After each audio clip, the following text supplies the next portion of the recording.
बेटे की प्रताड़ना से परेशान मां ने लगाई सरकार से न्याय की गुहार। प्रदेश अध्यक्ष ने दिया कार्रवाई का भरोसा। जयपुर से एक चौंकाने वाली और दुखद खबर सामने आई है। सोडाला थाना इलाके की रहने वाली हरवीर कौर अपने ही बेटे मुनेंद्र से तंग आकर अब सरकार से इंसाफ की गुहार लगा रही है। रविवार को पीड़ित हरवीर कौर अपनी बेटी पूनम के साथ बीजेपी कार्यालय पहुंची, जहां उन्होंने प्रदेश अध्यक्ष मदन राठौर से मदद की मांग की। मामले की गंभीरता को समझते हुए प्रदेश अध्यक्ष मदन राठौर ने तुरंत डीसीपी साउथ दिगंत आनंद को फोन कर उच्च स्तरीय जांच के निर्देश दिए और तत्काल कार्रवाई के आदेश दिए।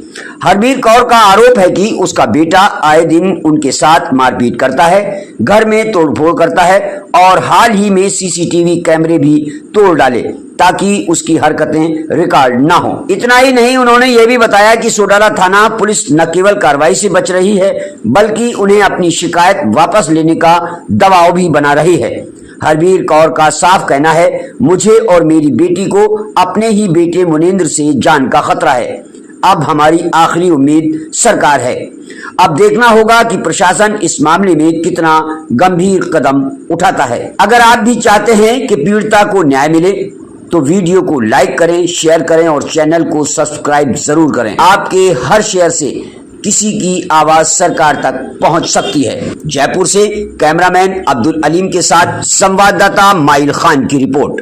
से मिलने के लिए आए, क्या है पूरा मामला? थोड़ा सर, मामला ये है कि भाई ने 2 झूठी वसीयतें बना रखी हैं, जिसका हमने एफआईआर दर्ज करवाई थी, लेकिन वो अभी पुलिस वालों ने इससे मिलीभगत करके और एफआईआर लगवा दी उसमें, जबकि हमने सारे सबूत दिए थे, लेकिन कोर्ट में उन्होंने पेश नहीं किए एफआईआर जब लगाते समय।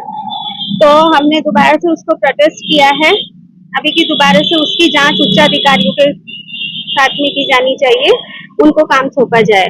इसने 29 तारीख को भी हमारा घर का कैमरा तोड़ा जो हमारे घर की सीढ़ियों पे लगा हुआ था, और आज सुबह इसने दूसरा कैमरा तोड़ा है। वो 2 कैमरे ऐसी जगह पे लगा हुआ था जहाँ पे ये वारदात कर सकता है और जो रिकॉर्ड हो सकती है। एक संगीन अपराध को इसने करने के लिए इसने वो कैमरे तोड़े जिससे कि कुछ रिकॉर्ड ना हो पाए। हमने पुलिस में शिकायत की इसकी, तो उन्होंने पहले तो कंप्लेन दर्ज की, लेकिन जब हमने जोर डाला तो उन्होंने फिर एफआईआर दर्ज करी। एफआईआर में कोई ऐसी धारा नहीं थी, सिर्फ खानापूर्ति के लिए एफआईआर की गई। ना उसको गिरफ्तार किया गया और ना ही उससे पूछताछ की गई। उसे बुलाकर एसएचओ ने अपने केबिन में बुलाया और वहां पे उसके साथ बातचीत करके उसको छोड़ दिया कि इसे ये बीमार है, हम इसे जाने दे रहे हैं। तो बीमार है तो इसका मतलब ये नहीं है कि माँ को मारेगा या हमें मारेगा या जान से मार देगा हमें। आज भी उसने जान से मारने की धमकी दी है। कोर्ट में मामला विचाराधीन है। हाई कोर्ट ने इसकी याचिका खारिज कर दी है जो इसने गिरफ्तार ना किया जाए उस पर लगाई थी, और हाई कोर्ट ने आदेश दिया था कि ये ऊपर नहीं आएगा, फिर भी ये ऊपर आके वारदात करता है, गालियां देता है, माँ को बोलता है तेरी अर्थी को कंधा कोई नहीं देगा, और ये बोलता है अपने बाप के यहाँ से लेके आई थी क्या, जा वहां से लेके आओ, निकल मेरे घर से। इनको बोलता है, ऐसे ऐसे करके बोल रहा था कि निकल यहाँ से, भाग यहाँ से। ये प्रॉपर्टी मेरे पापा की बनाई हुई है, अभी भी उनके नाम पे चल रही है, और उनके बाद मेरी माँ की प्रॉपर्टी है ये। आपने प्रदेश अध्यक्ष से मिले भारतीय जनता पार्टी के, क्या उन्होंने कहा?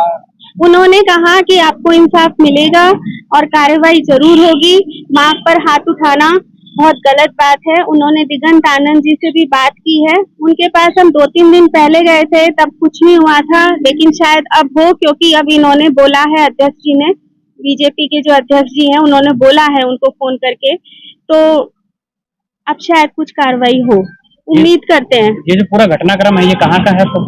ये सिविल लाइन का है, 92 गौरव नगर सिविल लाइन हमारा घर है, वहाँ का है। आपका शुभ नाम? पूनम सिंह। तो हमसे ढंग से बात कर रहे हैं, बदतमीजी कर रहे हैं, बोले हमने जाने दिया, इलाज करा के आ जाएगा वो अपना, तब बात करेंगे, और कोई कार्रवाई नहीं करी है। 112 पे फोन करके 112 पे भी फोन करके बुलाया है। नीचे उनके पास जाकर बैठते हैं और चाय वाय पीते हैं, ऊपर नहीं आते हैं, कोई कार्रवाई नहीं की है। आपका नाम बता दीजिए। पूनम सिंह।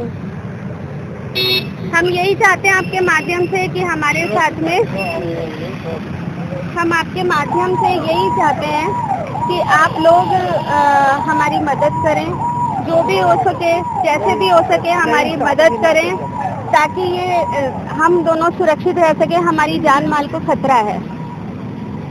मेरा चरित्र उछालता रहता है। कोई सबूत तो मांगे इससे कि भाई आप किसी का औरत का चरित्र उछाल रहे हो तो कम से कम सबूत तो दो उसके खिलाफ। आप ऐसी किसी की इज्जत नहीं उछाल सकते हो। आप हमें मानसिक रूप से, शारीरिक रूप से प्रताड़ित करते जा रहे हो, तो इसका मतलब तो यही है कि पुलिस कार्रवाई नहीं करेगी। इतनी खराब हो गई है। 80 साल की महिला है जिनके साथ में ये मारपीट और धक्का मुक्की और सब किया जा रहा है, गाली गलौज। पहले भी इन्होंने ऐसा करा? पहले भी किया है, कई बार कर चुके हैं। इनका अंगूठा ऐसा कैसे टूट के जुड़ गया। मेरी कमर में 3 लात मारी थी इन्होंने, जिसमें से फ्लूइड निकलता है और अब बुखार आना भी शुरू हो गया है।